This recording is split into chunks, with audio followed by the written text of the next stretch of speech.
ఎన్నికల్లో ప్రజలు బీఆర్ఎస్ కు తగిన గుణపాఠం చెప్తారన్నారు మంత్రి పొన్నం ప్రభాకర్.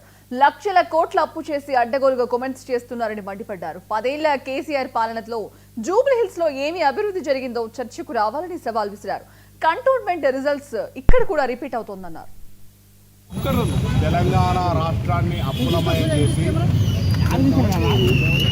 అభివృద్ధికి లేకుండా చేసినటువంటి పరిస్థితిని గమనించిన ప్రజలు టీఆర్ఎస్ పార్టీని చావు దెబ్బ కొట్టి ఓడించి ఇంకా బుద్ధి రాలేదని పార్లమెంట్లో 0 సీట్లు ఇచ్చిన తర్వాత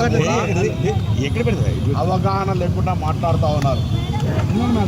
తెలంగాణ రాష్ట్రంలో జరిగినటువంటి ఖైరతాబాద్లో కూడా ప్రజలు విజ్ఞతతోటి అభివృద్ధిని ఆకాంక్షిస్తూ ఈ ప్రభుత్వం రేవంత్ రెడ్డి గారి నాయకత్వంలో ఉన్న కాంగ్రెస్ పార్టీ ప్రజాపాలన ప్రభుత్వంలో అక్కడ జరిగిన ఉప ఎన్నికల్లో కాంగ్రెస్ పార్టీ అభ్యర్థిని గెలిపించినారు.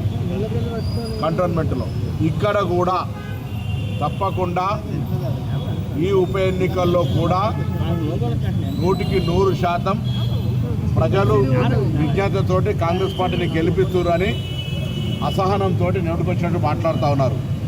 ఉనికి లేదు ఇక్కడ. నేను జాలి పడతా ఉన్నా నా సోదరి పట్ల. ఎవరికైనా బాధ ఉండొచ్చు, కానీ వేదికల మీద రాజకీయ ప్రసంగాల మధ్య కన్నీళ్లు పెట్టుకొని సానుభూతి ఓట్లు సంపాదించాలనే ప్రయత్నం చేస్తున్న మీ కేటీఆర్, హరీష్ రావు, ఇతర టీఆర్ఎస్ నాయకులను కోరుతా ఉన్నారు. మీరు 10 సంవత్సరాలుగా జూబ్లీహిల్స్ చేసిన అభివృద్ధికి సంబంధించిన చర్చ రెడీ. ఆ అంశం చెప్పలేక కన్నీళ్లు పెట్టుకొని ఒకరు ఓదారుతుంటే ఒక ఈ డ్రామా అంతా కూడా సినిమాలో చూసినట్టు అనిపిస్తూ ఉంది. మా అభ్యర్థి కాంగ్రెస్ పార్టీ అందరం కలిసి ఒక యువకుడిగా ఇక్కడున్న నియోజకవర్గం మా ప్రభుత్వంలో నియోజకవర్గాన్ని రోల్ మోడల్గా జూబ్లీహిల్స్ చేయాలి.